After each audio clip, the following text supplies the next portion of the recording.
আজ থেকে 100-200 বছর পর যখন গাজা বা ফিলিস্তিনের ইতিহাস লেখা হবে, যখন এই অভিশপ্ত হায়নাদের এই নির্মমতার চিত্র ইতিহাসের পাতায় তুলে ধরা হবে, তখন আপনি আমিও কাঠগড়ার আসামি থাকবো।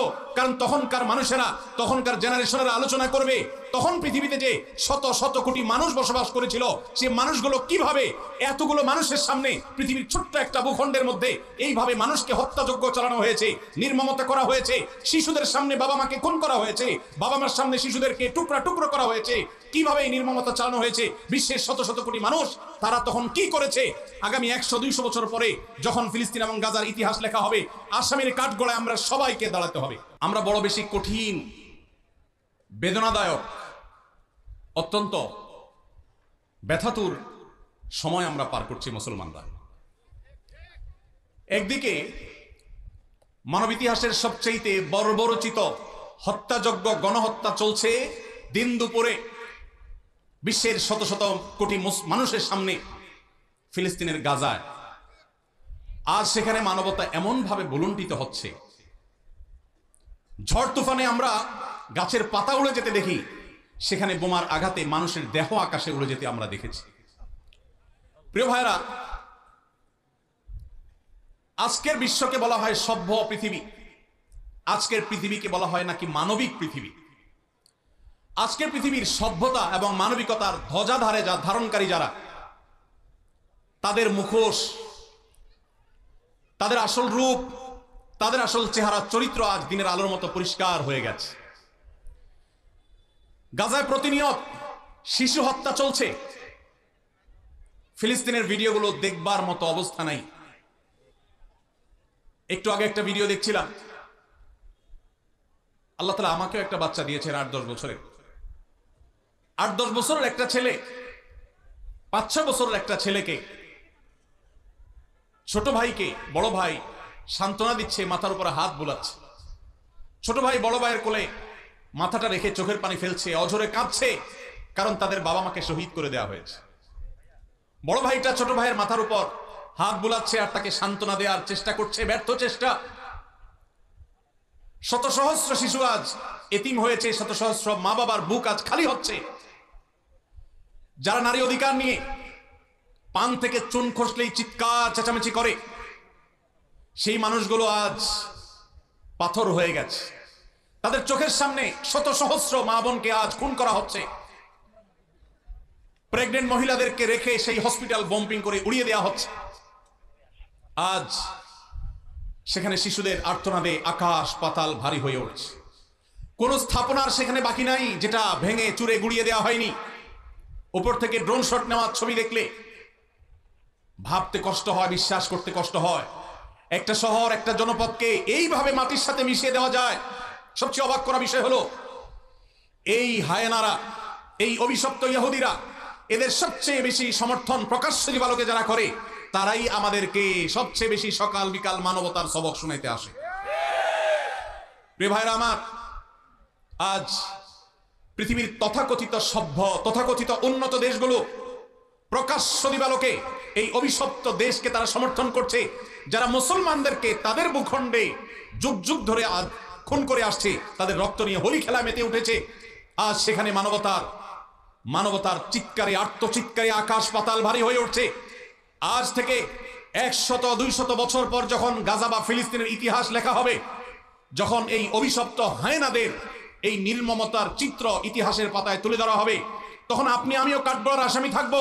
কারণ তখনকার মানুষেরা, তখনকার জেনারেশনেরা আলোচনা করবে, তখন পৃথিবীতে যে শত শত কোটি মানুষ বসবাস করেছিল, সে মানুষগুলো কিভাবে এতগুলো মানুষের সামনে পৃথিবীর ছোট্ট একটা ভূখণ্ডের মধ্যে এইভাবে মানুষকে হত্যাযজ্ঞ চালানো হয়েছে, নির্মমতা করা হয়েছে, শিশুদের সামনে বাবা মাকে খুন করা হয়েছে, বাবা মার সামনে শিশুদেরকে টুকরা টুকরো করা হয়েছে, কিভাবে এই নির্মমতা চালানো হয়েছে বিশ্বের শত শত কোটি মানুষ, তারা তখন কি করেছে।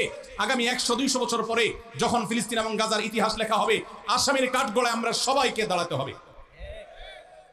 আল্লাহর কাছে আমরা ক্ষমা চাই, হে আল্লাহ, আপনি আমাদের অক্ষমতা থেকে মাফ করে দিন, আমাদেরকে আপনি সক্ষমতা দান করুন। মুসলমান দেশগুলোর যারা তথাকথিত নেতা হিসেবে দায়িত্ব পালন করছে, আল্লাহ আপনি তাদের ঈমানী চেতনা বৃদ্ধি করে দিন, তাদেরকে মুসলমান হওয়ার তৌফিক দান করুন, তাদেরকে মানুষ হওয়ার তৌফিক দান করুন। ভাইরা আমার, ফিলিস্তিন ইস্যুতে আমার 3টি কারণে অনেক বেশি অনুতাপ হয়, আফসোস হয়, আক্ষেপ হয়। প্রথমত, সারা বিশ্বের মুসলমান দেশগুলো তো বটেই, অনেক অমুসলিম দেশেও হাজার হাজার লক্ষ লক্ষ মানুষ নির্যাতিত ফিলিস্তিনিদের সমর্থনে তারা রাস্তা বের হয়েছে, প্রতিবাদ করেছে, তাদের কষ্ট লাগার কথা তারা প্রকাশ করেছে। পৃথিবীর দ্বিতীয় বৃহত্তর মুসলিম দেশ বাংলাদেশ, এদেশের মানুষের মধ্যে ধর্মীয় আবেগ অনেক বেশি। আমরা অন্যের কষ্ট এভাবে দেখতে পারি না।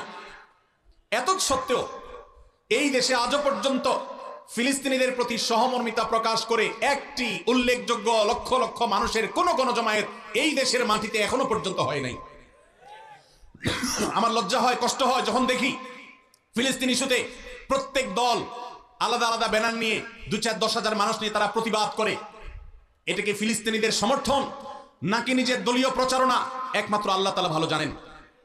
আমরা ফিলিস্তিন ইস্যুতে সকল দল মত চিন্তা দর্শনের ঊর্ধ্বে উঠে মানবিকতার জায়গা থেকে সবাই এক কাতারে দাঁড়িয়ে একটি বারের জন্য বিশ্বকে আমরা জানিয়ে দিতে পারি, বাংলাদেশের মানুষজন আমরা ফিলিস্তিনি মাজলুম মানুষদের সাথে আছি।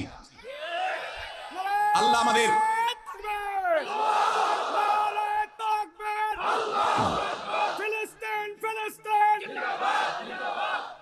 আল্লাহ রাব্বুল আলামিন আমাদের মুসলিম নেতৃবৃন্দকে সেই সুবোধ দান করুন, তারা যেন এদেশের সকল মতের, সকল চিন্তার, সকল পথের, সকল আদর্শের, সকল দলের মানুষদেরকে, এমনকি আমাদের যে সমস্ত অমুসলিম ভাইরা আছেন তাদেরকেও এই মানবিক ইস্যুতে এক কাতারে দাঁড় করিয়ে লক্ষ লক্ষ বাংলাদেশের মানুষ ফিলিস্তিনি পতাকা হাতে নিয়ে তারা ফিলিস্তিনের প্রতি সহমর্মিতা প্রকাশ করবে, জানাবে। এই চেষ্টাটা আমরা করতে পারি কি পারি না ইনশাআল্লাহ। আল্লাহ আমাদের সবাইকে সেই তৌফিক দান করুন।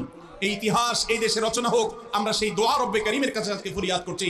আল্লাহ আমাদের এই একটা মিছিল, একটা প্রতিবাদ, একটা বার্তা বিশ্ব মিডিয়াকে দেওয়ার মতো কাজ এখনো পর্যন্ত এই ভূখণ্ড থেকে আমরা করতে পারি নাই। এর চেয়ে বড় লজ্জার বিষয় আর কিছু হতে পারে না। অমুসলিম দেশগুলো, জাপানের মতো দেশে হাজার হাজার মানুষের বিশাল বড় গণজমায়েত হয়, সেখানে এই অভিশপ্তদের এমবাসি ঘেরাও করার মতো ঘটনা ওইসব দেশে ঘটে। দুর্ভাগ্যজনক বাস্তবতা, আমাদের দেশে যার যার মতো আমরা কথা বলি, আমরা মিছিল করি, ব্যানার নিয়ে দাঁড়াই, প্রতিবাদ করি, মানববন্ধন করি, কিন্তু সবাই ঐক্যবদ্ধভাবে বিশ্বকে জানাবার মতো একটা ঐতিহাসিক সমাবেশ, ঐতিহাসিক গণজমায়েত আমরা আজও করতে পারি নাই। ইনশাআল্লাহ অচিরেই সেটা হবে। আল্লাহ আমাদেরকে সেই তৌফিক দান করুন। দ্বিতীয় আমার আফসোসের কারণ ফিলিস্তিন ইস্যুতে, আপনারা জানেন অন্য অমুসলিম দেশগুলোতে পর্যন্ত, খোদ আমেরিকাতে পর্যন্ত ইহুদিদের বিভিন্ন প্রোডাক্টগুলোকে অত্যন্ত কার্যকরভাবে বয়কট করা হয়েছে। আমাদের এই দেশে প্রত্যেকটা দোকানে দোকানে, প্রতিটা দোকানে দোকানে আপনি পাবেন ইহুদি পণ্যে পরিপূর্ণ ভরপুর সয়লাব। আমরা অনেকে আছি যারা ফিলিস্তিনি বাচ্চাদের ভিডিও দেখে চোখের পানি ফেলি, কিন্তু আমাদের ওয়াশরুমে গেলে হ্যান্ড ওয়াশটা দেখা যায় ইহুদিদের। আমাদের ওয়াশরুমে গেলে দেখা যায় সাবানটা কেনা হয়েছে, যে সাবানটা আমি টাকা দিয়ে কিনে এনেছি আমার পকেট থেকে, সেটা ইহুদিদের তৈরি করা। আমি যে সফট ড্রিঙ্কসটা গিলছি ডক করে, সেটা ইহুদিদের তৈরি করা। এই সমস্ত পণ্য আপনি যখন মুদি দোকান থেকে কিনেন, আপনি কোনো দোকান থেকে যখন ইহুদিদের কোনো পণ্য কিনেন, তখন আপনি পণ্য কিনেন না, আপনি মূলত ইহুদিদেরকে চাঁদা দেন বোমা হামলা করবার জন্য। আপনি যেটাকে টাকা দিয়ে সম্পদ কেনা, মাল কেনা মনে করছেন, এটা মাল কেনা নয়, এটা অভিশপ্তদের বোমাবাজিতে সাহায্য করা। লজ্জার বিষয়, কার্যকরভাবে বাংলাদেশে এখনো পর্যন্ত ফিলিস্তিন ইস্যুতে আমরা একটা বয়কট কার্যকরভাবে করতে পারি নাই। একটা সফট ড্রিঙ্কস শুধুমাত্র কিছুটা বর্জন করা গেছে আলহামদুলিল্লাহ, আর বাকি প্রোডাক্টগুলো সব যেভাবে সেভাবে রয়েছে। আমি একটা দেশীয় প্রোডাক্টের একটা মালিক, একটা দেশীয় প্রোডাক্টের একজন মালিককে প্রশ্ন করেছিলাম, ভাই আপনাদের প্রোডাক্টগুলো কেন বাজারে বাজারে দোকানে দোকানে পাওয়া যায় না? কেন ইউনিলিভারের মাল বাজারে পরিপূর্ণ? কেন যারা আমাদের সমাজে 14ই ফেব্রুয়ারিতে আমাদের তরুণদের চরিত্রকে ধ্বংস করার নীল নকশা করে, সেই ক্লোজ আপ কেন আমার দোকানে থাকে? কেন আপনাদের পেস্ট দোকানে নাই?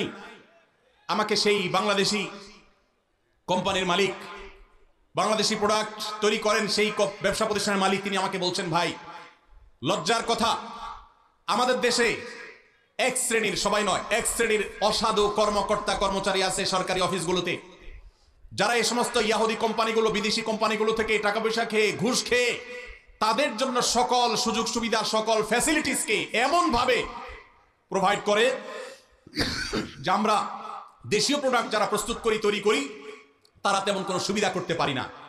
তার এই কথার বাস্তবতা আছে, আমিও কিছুটা অনুভব করার চেষ্টা করেছি, অনুসন্ধান করার চেষ্টা করেছি। দুর্ভাগ্যজনক বাস্তবতা, আমরা সাধারণ মানুষও আমাদের নিজস্ব উদ্যোগে ইয়াহুদিদের পণ্য মুক্ত আমাদের বাসা করব, সেটা আমরা করতে পারি নাই। মনে রাখবেন, আপনি যদি ইয়াহুদিদের পেস্ট না কিনেন, তাদের সাবান না কিনেন, তাদের প্রসাধনী না কিনেন, তাদের কোনো প্রকার আইটেম আপনি না কিনে তার জায়গায় যদি একটা মুসলিম দেশের তৈরি করা, আপনার নিজের দেশের তৈরি করা কোনো জিনিস আপনি নেন, কোয়ালিটি যদি একটু খারাপ হয়, দাম যদি একটু বেশিও পড়ে, আপনার এই কিনার কারণে এই যে আপনি স্যাক্রিফাইস করলেন, একটু কম কোয়ালিটির জিনিস নিলেন, আবার দাম একটু বেশি দিলেন, এই স্যাক্রিফাইসটা কিয়ামতের ময়দানে ফিলিস্তিন ইস্যুতে আপনি আপনার ন্যূনতম দায়িত্বটা পালন করতে পেরেছেন, এই হিসাবে আল্লাহর কাছে হাজির হবে, এর সওয়াব আপনি আল্লাহর কাছে লাভ করবেন ইনশাআল্লাহ। আমরা কারা কারা আছি ইয়াহুদিদের পণ্য মুক্ত করবো আমাদের বাসাগুলোকে? কারা কারা আছে? আল্লাহ আমাদের সবাইকে তৌফিক দান করুন। আমাদের বাসা বাড়িতে ইয়াহুদি পণ্য থাকবে না, ঠিক আছে তো ইনশাআল্লাহ? কোন মুদি দোকান থেকে আমরা ইয়াহুদি পণ্য কিনবো না, প্রয়োজনে আমি সফট ড্রিঙ্কস গিলবো না, আমি দেশিটা থাকলে খাবো, না হলে খাবো না। একবার বাংলাদেশ বিমানে আমি কোথাও ট্রাভেল করতেছিলাম, আমাকে কোকা কোলা দেওয়া হলো। আমি বললাম, কেন কোকা কোলা? আমার দেশীয় ক্যারিয়ার, আমার দেশীয় সফট ড্রিঙ্কস নাই, কেন আপনি বিদেশি সফট ড্রিঙ্কস খেতে আমাকে বাধ্য করবেন? প্রতিবাদ স্বরূপ আমি এটা খেলাম না, নিয়ে যান, অন্তত একটা বোতল বাঁচবে। আর আপনার কর্তৃপক্ষকে জানাবেন, একজন কাস্টমার প্রতিবাদ করেছে, তিনি দেশীয় সফট ড্রিঙ্কসরা বিদেশি সফট ড্রিঙ্কস, সফট ড্রিঙ্কস এমনিতে স্বাস্থ্যের জন্য ক্ষতিকর, সেখানে ইয়াহুদিদের যে সফট ড্রিঙ্কস আপনি গিলছেন, এটা সফট ড্রিঙ্কস না, এটা রক্তে ভরা বোতল। অতএব আমাদের বাসা বাড়িকে ইয়াহুদি পণ্য থেকে মুক্ত করবো তো ইনশাআল্লাহ। আমি বাংলাদেশি মুসলমান হিসেবে লজ্জিত যে ফিলিস্তিনি ইস্যুতে আমরা একটা কার্যকর একটা বয়কট, একটা বর্জন, এটা আমরা করতে পারি নাই।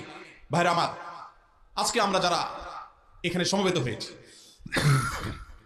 আমরা কি একটু প্রতিজ্ঞা করতে পারি, আমার জীবদ্দশা, আমার জ্ঞাতসারে, আমার পকেটের টাকা দিয়ে ইয়াহুদি কোনো পণ্য আমি কিনবো না, না খেয়ে থাকবো, কোনো প্রসাধনী প্রয়োজনে ব্যবহার করব না, কিন্তু ইয়াহুদি পণ্য আমি কিনবো না ইনশাআল্লাহ। সবাই চেষ্টা করে যাবে ইনশাআল্লাহ। দোকানদার ভাইদেরকে উদ্বুদ্ধ করবেন যে আপনি ইয়াহুদি পণ্য বিক্রি করেন না, ঘোষণা দেন এবং তার জন্য ফেস্টুন টানায় দেন। আমরা প্রচার করব আপনার দোকানের যে অমুক দোকানদার ভাই তিনি ইয়াহুদি পণ্য বিক্রি করেন না, তিনি ইসলামী চেতনা মাজলুমদের পক্ষে অবলম্বন করে তিনি তার এই স্যাক্রিফাইস করেছেন, তার দোকানের বিক্রি বাড়াবার জন্য আমরা প্রচারণা করব ইনশাআল্লাহ। চেষ্টা করা যাবে না ইনশাআল্লাহ।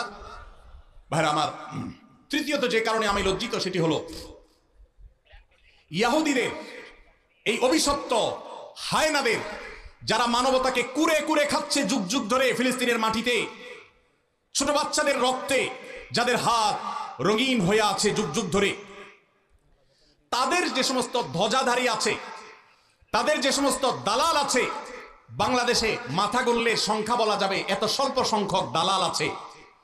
এই কট্টর সেকুলার বামপন্থী কিছু দালাল, মুসলিম বিদ্বেষী কিছু দালাল, যারা ইহুদিদের দালাল, এই মুসলমানদের ভূখণ্ডে, ধর্মপ্রাণ মানুষের ভূখণ্ডে তাদের গলা যখন উঁচু দেখি তখন আমার লজ্জা হয়। আমরা এই দালালদের উঁচু কণ্ঠ যদি এদেশে শুনি তাহলে এর চেয়ে বড় লজ্জার বিষয় আর কিছু হতে পারে না। মানব ইতিহাসের সবচেয়ে বড় হত্যাযজ্ঞ চালানো, সময়ের সবচেয়ে বড় হায়না এই ইহুদিদের সমর্থন যারা করে তারা মানুষরূপী পশু ছাড়া কিছু হতে পারে না। অথচ এই মানুষগুলোই আজ আমাদের সবকিছু ঠিক করে দেয়, তারাই আপনার নীতি নির্ধারণের ভূমিকায় তারা অবতীর্ণ হয়, তারাই আপনার আইন ঠিক করে দেয়, তারাই আপনার নীতি নির্ধারণ করে দেয়, তারা আপনার সবকিছু বলে দেয়। জাতি হিসাবে আমাদের জন্য এর চেয়ে বড় লজ্জার বিষয় আর কিছু হতে পারে না। ভাইরা আমার, অতএব আসুন ফিলিস্তিন ইস্যুতে আমরা আল্লাহর কাছে চোখে পানি ফেলার পাশাপাশি সর্বশক্তি দিয়ে যৌক্তিক এবং যথাযথ প্রতিবাদ আমরা প্রত্যেকটা মানুষ যার যার জায়গা থেকে অব্যাহত রাখি এবং আল্লাহর কাছে একটা ফরিয়াদ করি, ও আরশ আজিমের মালিক, রোমের কলোসিয়ামের গ্যালারিতে বসে যেরকম তখনকার পশুরা মানুষের নির্মমভাবে মৃত্যুবরণ করা দেখতো, দেখে তারা উৎসাহ করত, উদ্দীপনা করত, ফুর্তি করত, আজ ফিলিস্তিনের ছোট্ট একটা ভূখণ্ডের চারপাশে শত শত কোটি মানুষ মানবতার মুখোশ ধারণ করে আছে, মানবাধিকারের সবক সকাল বিকাল যারা মুখে শোনায়, মুখে বলে, জিগির তোলে, সেই মানুষগুলো আজ ওই কলোসিয়ামের গ্যালারিতে বসে যেরকম নির্মম ভাবে মানুষ হত্যার আনন্দে উৎসব করত, আজ গোটা বিশ্ব সেরকম উৎসবে মত্ত হয়ে আছে। আল্লাহ এই জুলুমের শেষ পরিণতি আমাদেরকে দেখে যাওয়ার তৌফিক দিও। এই জীবদ্দশায় যেন আমরা এই জুলুমের শেষ দেখে যেতে পারি, আল্লাহ আমাদের সবাইকে সেই তৌফিক দান করুন। ভাইরা আমার, আমরা সবাই যার যার দায়িত্বটা পালন করবো তো ইনশাআল্লাহ। আল্লাহ আমাদেরকে সেই